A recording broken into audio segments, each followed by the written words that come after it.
Like, comment and subscribe. सुबह का समय था।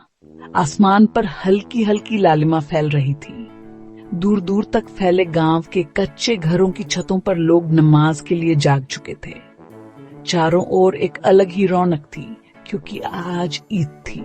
बच्चों की खुशी, घर की सजावट और हर चेहरे पर चमक साफ दिखाई देती थी। लेकिन गांव के एक कोने में, एक छोटी सी झोपड़ी में, एक बूढ़ी औरत अमीना अपने पोते हामिद को निहार रही थी।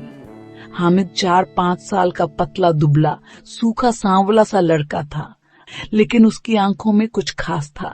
एक अलग सी चमक, जैसे उम्मीदें हो, जैसे भीतर से कोई जज्बा हो। अमीना के बेटे और बहू का देहांत कई वर्ष पहले हो गया था। तब से अमीना ने अकेले हामिद को पाला था। खुद आधा पेट खाती, लेकिन हामिद को कभी भूखा नहीं सुलाया। उसके पास न अच्छे कपड़े थे, न खिलौने, न मिठाइयां। फिर भी उसका हौसला बहुत बड़ा था। ईद के दिन सारे बच्चे नहा धोकर नए कपड़े पहनकर तैयार हो रहे थे। किसी के पास लाल कुर्ता, किसी के पास हरे जूते। सबकी जेबों में पैसे थे, कहीं 5 पैसे, कहीं 10। हामिद की जेब में कुल मिलाकर 3 पैसे थे। अमीना ने बड़ी मुश्किल से बचाए थे। जब गांव के बच्चे टोली बनाकर ईदगाह के लिए रवाना होने लगे, तो हामिद भी उनके साथ चल पड़ा। उसके पैर नंगे थे, कुर्ता पुराना था, टोपी में सुराख थे, लेकिन चेहरा खिला हुआ था। रास्ते में बच्चे एक दूसरे से कह रहे थे, मैं झूला झूलूंगा, मैं गुलाब जलेबी खाऊंगा, मैं खिलौने लूंगा, तलवार, बंदूक, सिपाही। हामिद चुपचाप सुनता जा रहा था। वह सबके साथ चल रहा था, पर मन में सोच रहा था, मुझे क्या लेना चाहिए। ईदगाह एक ऊंचे टीले पर था। वहां का वातावरण भक्तिभाव से भरा हुआ था। नमाज के लिए हजारों लोग आए थे, गांव से, शहर से, खेतों से। सफेद कपड़ों की कतारें लग गई। हर कोई अल्लाह के सामने सिर झुका रहा था। हामिद ने भी बच्चों की पंक्ति में खड़े होकर नमाज पढ़ी। उसकी मासूम आवाज में जब अल्लाहू अकबर निकला, तो दादी की सीखें और उसकी मासूमियत जैसे आसमान तक पहुंच गई। नमाज के बाद सब लोग मेला देखने चल दिए।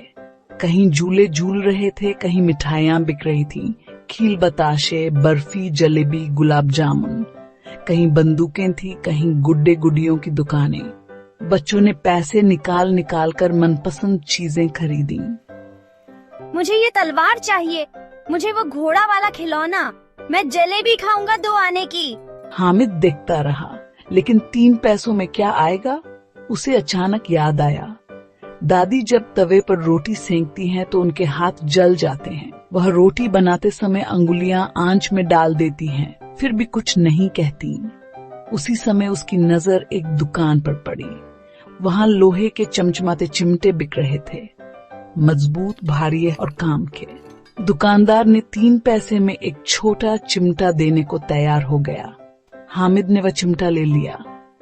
बच्चों ने खूब मजाक उड़ाया। पागल हो गया है, चिमटा कोई मेले में लाता है, कैसे खेलोगे?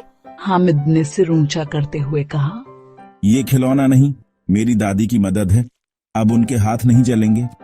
सभी बच्चे चुप हो गए। किसी के पास इसका जवाब नहीं था। जब हामिद घर पहुंचा, अमीना ने उसे दौड़कर गले लगा लिया। बहुत चिंता में थी वह। सोच रही थी, कहीं हामिद भूखा तो नहीं रह गया, रोया तो नहीं।